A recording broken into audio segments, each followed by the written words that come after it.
Hi, I'm Sharyn, Education and Youth Librarian with Wyndham City Libraries. Welcome back to Virtual Teen Read Along for Chapter 9 of Tomorrow When the War Began by John Marsden. The friends have noticed there are soldiers everywhere in town and are concerned for Lee and Robin, who are yet to make it back to Corrie's house. Ali is beginning to notice Homer's leadership skills. Let's read Chapter 9. Fee woke me at around 11 o'clock. That's what we'd agreed, but it was a lot easier to make the agreement than to keep it. I felt heavy and stupid and slow. Climbing the tree was an ordeal. I stood at the trunk and looked up at it for 5 minutes before I could find the energy. Some people wake up fast and some people wake up slow. I wake up dead, but I knew from experience that if I sat it out for half an hour, their energy gradually comes. So I sat lethargically in the treehouse, watching the distant road, waiting patiently for my body to begin to function again. Once I got used to it, sitting there was okay though. I realised to my disbelief that it had only been about 20 hours since we'd emerged from the bush into this new world. Lives can be changed that quickly. In some ways we should have been used to change. We'd seen a bit of it ourselves. This tree house, for instance. Corrie and I had spent many hours under its shady roof, holding tea parties, organising our dolls' social lives, playing school, spying on the shearers, pretending we were prisoners trapped there. All our games were imitations of adult rituals and adult lives, although we didn't realise it then, of course. Then the day came when we stopped playing. We'd gone a couple of months without our usual games. But a few days into the school holidays, I got my dolls out and tried to start up again. And it had all gone. The magic didn't work anymore. I could barely even remember how we'd done it. But I tried to recapture the mood, the storylines, the way the dolls had moved and the thoughts and spoken. But now it was like reading a meaningless book. I was shocked that it could have all gone so quickly, sad at how much I'd lost, and a little frightened about what had happened to me and how I'd feel the future hours. There was a sudden sound from below, and looking down I saw Corrie's red head as she started to climb the tree. I moved to the left to make room for her, and she swung up beside me a moment later. I couldn't sleep, she explained. Too much to think about. I slept, but I don't know how. Did you have awful dreams? I don't know. I never remember my dreams. Not like that Theo, what's his name at school. Every morning in home group he'd tell us his full dreams from the night before, in detail. It was so boring.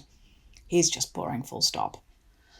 I wonder where they all are now, Corrie said. I hope they are at the showground. I hope they're okay. It's all I can think about. I kept remembering all the stories we read in history about World War II and Kampuchea and stuff like that. My brain just overloads on terror. And then I think about the way those soldiers were shooting at us and the way they screamed when the mower blew up. She picked unhappily out a piece of bark. Ali, I just can't believe this is happening. Invasions only happen in other countries and on TV. Even if we survive this, I know I'll never feel safe again. I was thinking about the games we used to play here. Yes, the tea parties and dressing the dolls. Remember when we put lipstick on them all? Then we lost interest. It just faded away, didn't it? We grew up, I guess. Other things come along, like boys. They seemed such innocent days. You know, when we got to high school and stuff, I used to look back and smile and think, God, was I ever innocent? Santa Claus and tooth fairies and thinking that Mum stuck your paintings on the fridge because they were masterpieces. But I've learned something now. Corrie, we were still innocent, right up to yesterday. We didn't believe in Santa Claus, but we believed in other fantasies. You said it. You said the big one. We believed we were safe. That was a big fantasy. Now we know we're not. And like you said, we'll never feel safe again. And it's bye-bye innocence. It's been nice knowing you, but you're gone now. We sat there looking out across the paddocks to the dark fragment of road in the distance, lying across the countryside like a thin black snake. That's where people would appear if they come in search of us, but there was no movement, just the birds going about their unchanging routines. Do you think they'll come? Corrie asked presently. Who? The soldiers. I don't know. But there's something Homer said about them not having the manpower to search the whole district. There's a lot of truth in that, I think. See, my theory is that they're using this valley as a corridor to the big towns and the cities. I reckon they've landed at Copper's Bay, and their main interest is in Wirrawee is to keep it quiet so they can get free access to the rest of the country. Copper's Bay is such a great harbour, and remember, we couldn't see it when we come out of hell because of the cloud cover. I bet it's full of ships and there's traffic pouring down the highway right now. But it's not as though Wirrawee's going to be a major target for anyone. We don't have any secret missile base or nuclear power plants, or at least we didn't, the last time I looked. I don't know, said Corrie doubtfully. You never know what Mrs. Morris was getting up to in the science lab at school. You children come down from that tree right now, said a voice from below. We didn't need to look to know who it was. Great bloody sentries you are, Homer said, climbing to join us. And I heard what you said about Mrs. Norris, my favourite teacher. I'm going to tell her when we get back to school. Yeah, in 20 years. Wasn't it Mrs. Norris's class when you went out the window and down the drain pipe? I asked.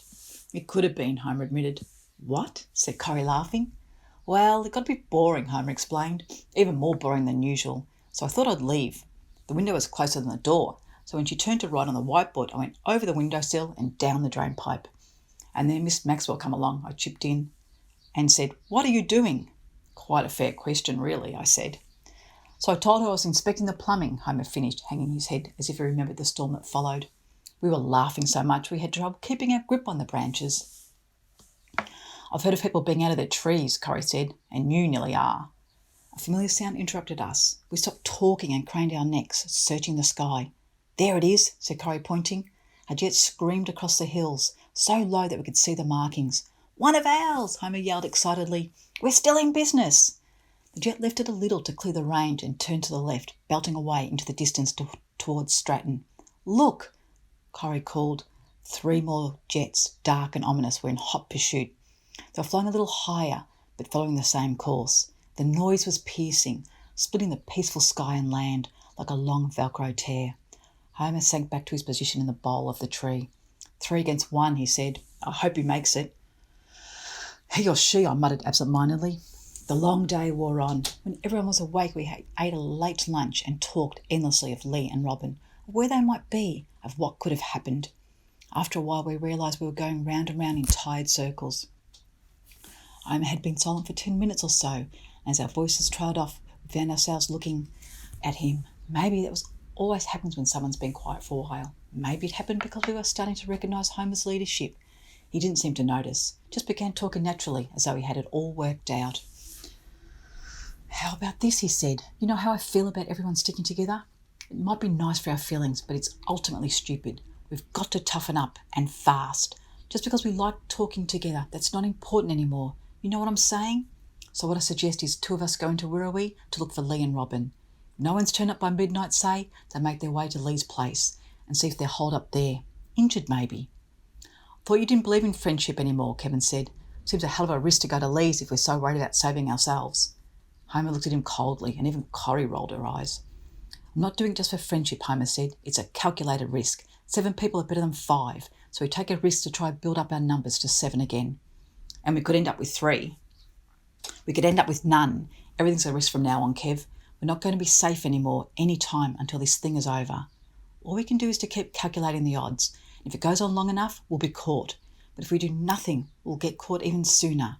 The biggest risk is to not take a risk, or to take crazy risks. We've got to be somewhere between one and the other.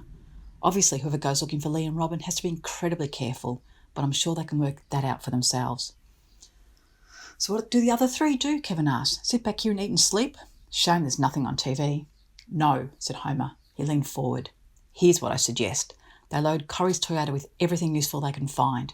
Then they go to Kevin's and do the same, and to my place, and Ali's if there's time. They pick up the Land Rover at my place and fill it too. I'm talking food, clothes, petrol, rifles, tools, everything. By dawn we want to have 2 vehicles fueled up, packed to the roofs, and ready to go. To go where? Kevin asked. To hell, Homer answered. That was Homer's genius. He combined action with thought, and he planned ahead. He sensed, I think, that inaction was our enemy. Anyone seeing us at that moment wouldn't have thought that we were in the most desperate positions of our lives. We were all sitting up excitedly, faces flushed and eyes gleaming. We had things to do, positive, definite changes. It suddenly seemed so obvious that if we had a future, it would be in hell. We began to realise that there might still be a life for us. We'll make lists, Fee said. We need pens and paper, Corrie. Our list took nearly an hour to compile. They included all kinds of things, such as where the keys to petrol tanks were kept, how to find a foot pump for car tyres, what grade oil to put in the Land Rover, and which of my teddies I wanted to take. Alvin. For food, we went mainly for rice, noodles, cans, plus tea, coffee, jams, Vegemite, biscuits and cheese. Kevin looked a bit depressed when he realised what a vegetarian he was about to become. But there was sure to be heaps of eggs in kitchens and chook sheds. Clothing was just all the obvious stuff, but with an emphasis on warmth. In case the weather broke, we were in the bush for a long time. And with an emphasis on dull colours too, that would camouflage successfully. But it was the extras that took the time. A lot of the stuff was still in the Land Rover from our 5 days in hell, but it would need to be checked. And we kept thinking of new things, or things that needed topping up: soap, dishwashing brushes and liquid, shampoo, toothpaste and toothbrushes, fire starters, pens, paper, maps of the district, compasses, books to read, transistor radio, in case the station come back on the air, and batteries, torches, insect repellent, first aid kits, razors, tampons, packs of cards, chess set, matches, candles, sun cream, binoculars, Kevin's guitar, toilet paper, alarm clock, cameras and film, family photos. Homer didn't comment on the family photos, but when that encouraged other family treasures being added to the list, he spoke up. "We can't take things like that," he said when Corrie nominated her mother's diaries. "Why not? They're so important to her. She's always said if the house was burning, they'd be the first thing she'd save." "Corrie, this isn't a picnic we're going on. We've got to start thinking of ourselves as gorillas. We're already taking teddy bears and guitars. I think that's enough." "We can take family photos, we can take my mother's diaries," Corrie said obstinately. "That's exactly what will end up happening," Homer said. "You'll say, well, if the photos can go, the diaries can. And someone else will say, well, if her diaries then can go, then my father's football trophies can go. And before we know it, we'll need a couple of trailers." It was just one of the many arguments we seemed to have that afternoon. We were tired and nervous and scared for Lee and Robin and our families. That particular fight was resolved by Fee, who made one of those suggestions that immediately seemed so obvious you wonder why it took so long for anyone to think of it. "Why don't you pack up all the valuables in the house," she said to Corrie, "your mother's jewellery and everything, then hide them somewhere, bury them in the vegetable garden." It was such a good idea that I'd hoped there would be time later for me to do the same thing. Meanwhile, Kevin kept trying to sneak extra things onto the list, the most important of which seemed to be condoms. As fast as he wrote them down, Corrie crossed them off, till the paper had as many erasures as items. But when we come to firearms, he got serious. "I've got a couple of rifles and a shotgun. One rifle's only a 22, but the other's a 222. The shotgun's a beauty, a 12 gauge. Plenty of ammo for the rifles, not so much for the shotgun. Unless Dad got some more while we were away, which I doubt. He was talking about it, but I don't think he was going into town except for the commem day when the sports store would be shut. Between the rest of us, we only had a 22 Hornet and a 410. My father had a 303, but ammunition for it had become so expensive that I didn't think he still had any. I was in the middle of explaining to the others where we kept our ammo. I'd already figured out that I'd be one of those people going to town. Suddenly, we heard a distant, disturbing noise. It sounded like a plane, but louder and rougher, and it was getting closer very quickly. "It's a helicopter," Corrie said, looking scared. We ran for the windows. "Get away from the bloody windows," Homer yelled. Then to me, "We forgot to have a sentry." He rattled out a string of orders. "Kevin, go to the sitting room. Fee, the bathroom. Corrie, your bedroom. Ali, the sunroom. Look carefully at the window to see if there's anyone coming by the road or across the paddocks. Report to me in the office. I'll be getting the 22. We did what he said. He'd chosen 4 rooms that together gave us a 360-degree view of the countryside.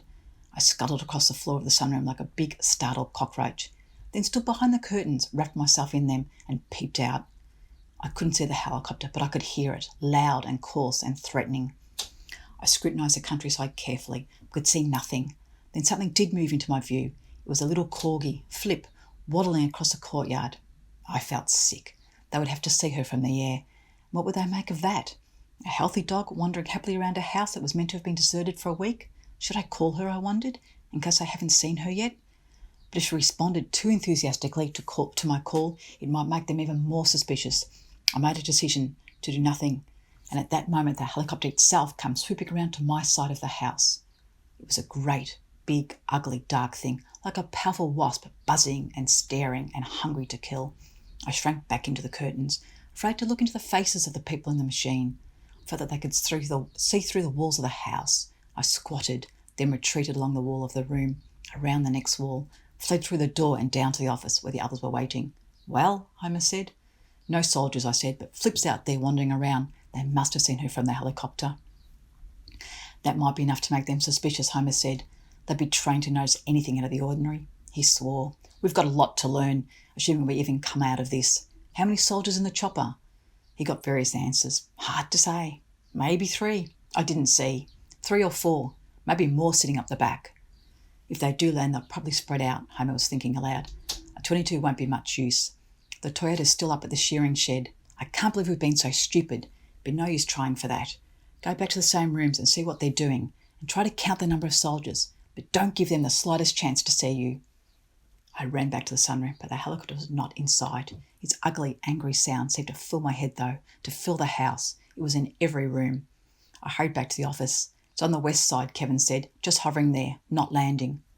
Look, guys, Homer said, if it lands, I think we've only got 2 options. We can sneak out on the opposite side to where it landed and use the trees to try to get away into the bush. The bikes are no use and the Toyota's out of reach. So we'd be on foot and relying on our brains and our fitness. The second option would be to surrender. There was a grim and frightened silence. We had only one option, really, as Homer knew. I don't want to be a dead hero, I said. I think we'd have to take our chances and surrender. I agree, Homer said quickly, as though anxious to get in before someone disagreed.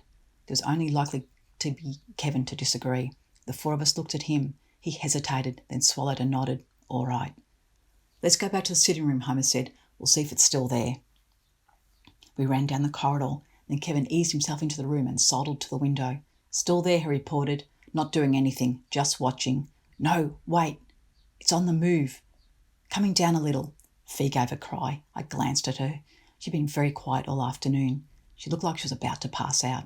I grabbed her hand and squeezed mine. So hard. Thought maybe I'd be the one to pass out. Kevin kept up his commentary. They're staring right at me, he said, but I can't believe they can't see me. Don't move, Homer said. It's movement that's a giveaway. I know, Kevin complained. What do you think? I'm going to start tap dancing? For another 2 minutes, we all stood like mannequins in a shop window. The room seemed to grow darker and darker. When Kevin did speak again, it was in a whisper, as though there were soldiers in the corridor. It's moving. Can't tell. Sideways a little. Up a bit. Up some more. Maybe going over the house to have a look at the other side. This'll be the big move, one way or the other, Homer said. They won't hang around much longer. Fee gripped my hand even tighter, something I wouldn't have thought possible. It was worse than carrying a lot of plastic shopping bags loaded with dog food. Kevin kept talking as though he hadn't heard Homer. Still going sideways. Up a bit more. No, backing off a bit. Come on, back off, beautiful. Yes, backing off now and accelerating too. Oh, yes. Make like a hockey player, sweetheart. Get the puck out of here. Yes, yes. Fly away home. He turned to us with a casual shrug. See? All I had to do was use my charm. Corey picked up the nearest object and threw it at him as the helicopter began to sound more like a distant chainsaw. The object was a little statue of Mary, which luckily for Corey, Kevin caught. Fee burst into tears. Homer gave a shaky smile, then swung into action again. Let's get cracking, he said. We've been lucky. We can't afford to make that many mistakes again. He herded us all out into the sitting room and out the front door. We'll have this conference out here where we can see the road, he said. Now look, I'll tell you what I think.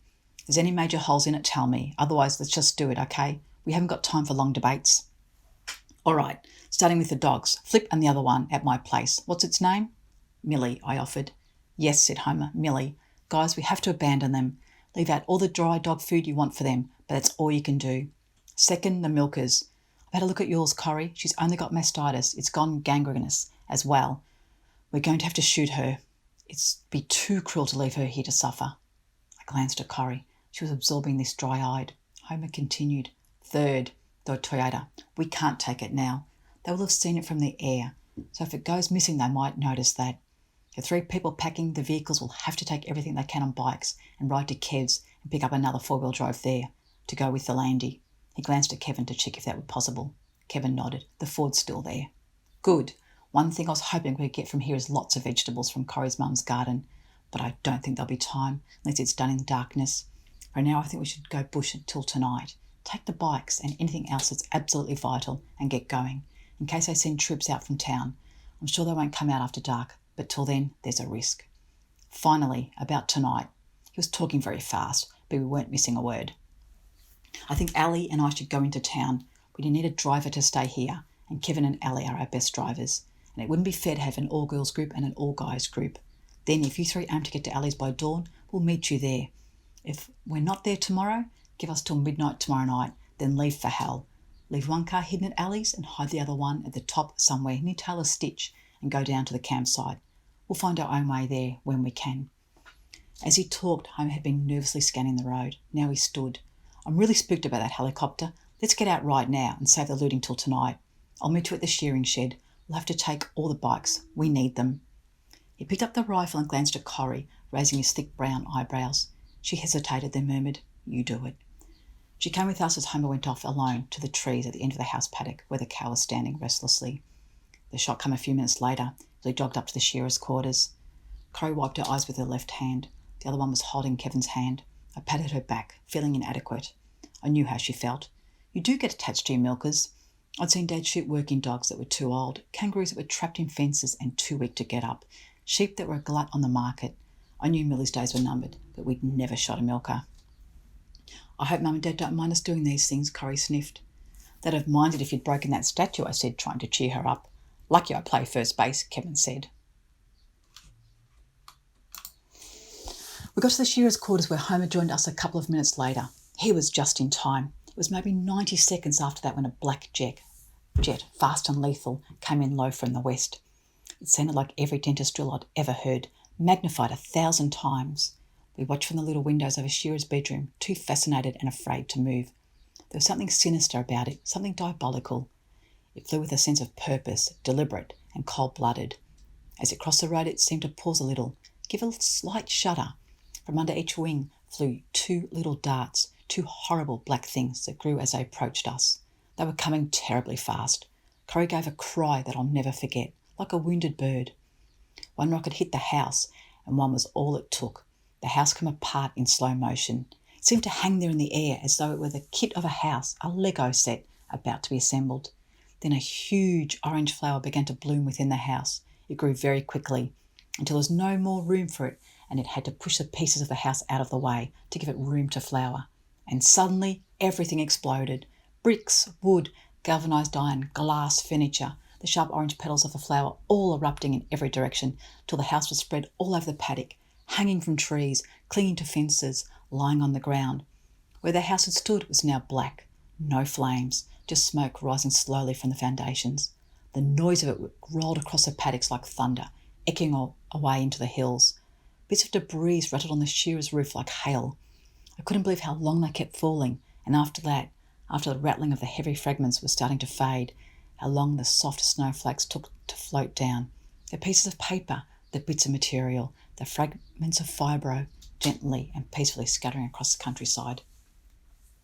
The second rocket slammed into the hillside behind the house. I'm not sure if it was meant for the shearing sheds or not. It didn't miss us by much. It hit the hill so hard the whole range seemed to quiver. There was a pause, then the explosion, and a moment later a whole section of the hill just fell away. The jet turned steeply and did a circuit above the river paddock, so they could watch and enjoy the show, I suppose. Then it turned again and accelerated into the distance, back to its foul lair. Corrie was on the floor, hiccuping and thrashing around like a fish on a line. Her pupils had rolled back so far into her head that you couldn't see them any more. Nothing would calm her. We became frightened. Homer ran and got a bucket of water. We splashed some in her face. It seemed to calm her a bit. I picked up the whole bucket and tipped the water over her head. She stopped hiccuping and just sobbed, her head on her knees, her hands clasped around her ankles, water dripping off her. We dried her and hugged her, but it was hours before she calmed enough to even look at us. We just had to stay there and wait, hoping the planes would not come back, hoping they would not send soldiers in trucks. Corrie would not move, and we could not move until she did. What an intense chapter, with the friends escaping to a shearer shed and narrowly avoiding being in the house minutes before it was blown apart by a jet. The teens now need to start acting like soldiers themselves to survive. Why do you think the invaders dropped a bomb on Corrie's house? Join me again in the next episode for Chapter 10 of Tomorrow When the War Began.